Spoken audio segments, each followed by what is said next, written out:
Ok, pessoal, nós havíamos falado nas últimas aulas que o advento da classificação biológica, ela remete a partir do século XIV, século XV, século XVI. Começa-se a tratar automaticamente dos seres vivos, fazendo comparações de suas semelhanças em relação ao habitat, em relação às estruturas corpóreas de cada organismo. Essa classificação ela facilita o entendimento de como esses organismos estão agrupados, como eles se relacionam entre si e quais as semelhanças e diferenças entre vários grupos. Sem falar da importância de perceber a filogenia, o grau de parentesco entre cada grupo e os fatores que levam à formação de cada espécie. Temática essa muito bem estudada na questão da genética de populações e também no processo evolutivo.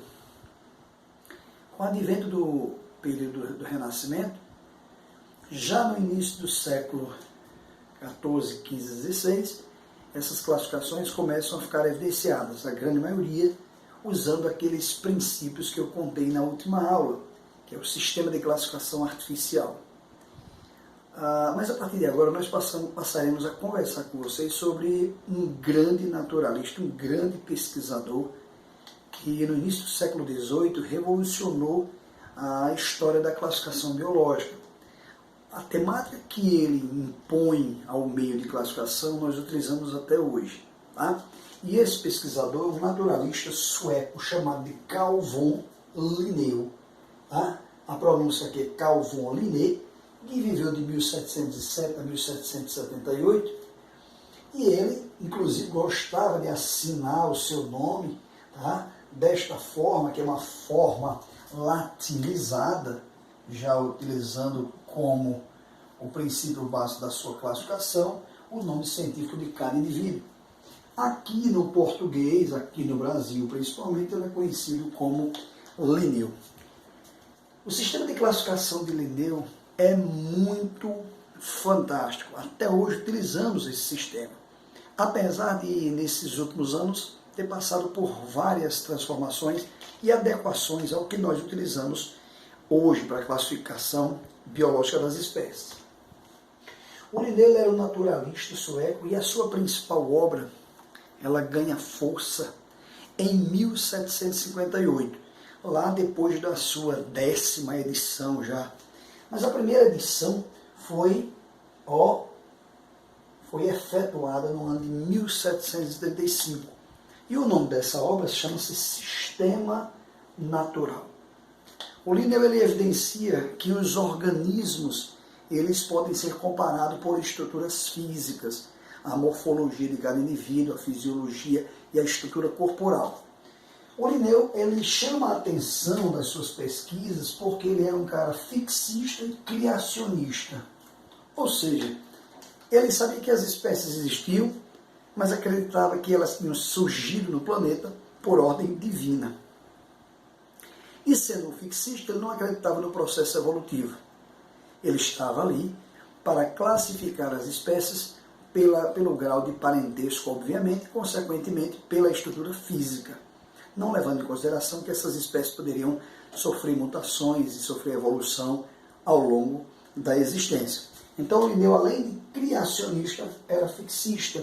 Ele chega a evidenciar nessa obra Sistema Natural, dizendo que um sistema de classificação perfeito era aquele que poderia evidenciar, demonstrar a obra divina, em que aqueles organismos que estavam divididos em classes seria, na verdade, uma espécie de imaginação fértil do Criador. E ele criou esses grupos todos que nós precisaríamos catalogá-los e colocarmos em grupos específicos. Então, tanta devoção que Linné tinha pelo criacionismo e fixismo. Linné passa a conduzir a sua pesquisa demonstrando que tinha alguns propósitos. Por exemplo, ele considerava que a espécie, o que ele considera como espécie, e o conceito que ele dá para isso, é que a espécie ou as espécies são um conjunto de indivíduos dotados de certas características típicas. E essas características peculiares estariam ausentes em outros grupos. Daí porque ele consegue separar uma espécie da outra, aquele indivíduo que guardava determinada característica que o outro organismo não teria. Ele diz também que a principal forma de classificar, ou o principal critério, seria as características anatômicas. Seriam estas as mais importantes. Diga-se de passagem que neste período se conhecia quase nada em termos de genética. O cunho da genética remonta mais ou menos a 100 e poucos anos, aproximadamente a 1865, quando consegue-se elucidar o trabalho executado por Mendel, que vem à tona em 1900. Então, essa época aqui ainda os conhecimentos sobre a genética eram mínimos, né? Não existia conhecimento da genética. Os princípios da evolução foram evidenciados também em 1800, já bem depois da sua morte, né? 1800 e alguma coisa, com o Charles Darwin. Então, nesse período aqui, ele acredita que apenas a característica física, a anatomia dos indivíduos seria suficiente e um critério fantástico para a separação ou formação das espécies. Com um detalhe, o Linneu disse que o habitat, ou seja, o local de moradia, não é um caráter importante, não é um critério importante para a classificação, como na aula anterior nós conversamos com vocês sobre a questão do Aristóteles, que acreditava, claro, isso há aproximadamente 360 anos antes de Cristo, realmente bem lá no passado, e ele classificava os seres vivos de acordo com os seus habitats, né, entre aéreo, aquático e terrestre. E o Linneu discorda disso, obviamente também, quase 2000 anos depois, e ele diz que um dos caráteres mais importantes seria, ou uma característica, seria a anatomia, e não o habitat. O Linneu chega a classificar os seus organismos, né, nos seus estudos, e ele chega a colocar a seguinte condição, que os animais deveriam ter sido classificados de acordo com a sua estrutura física. Tá?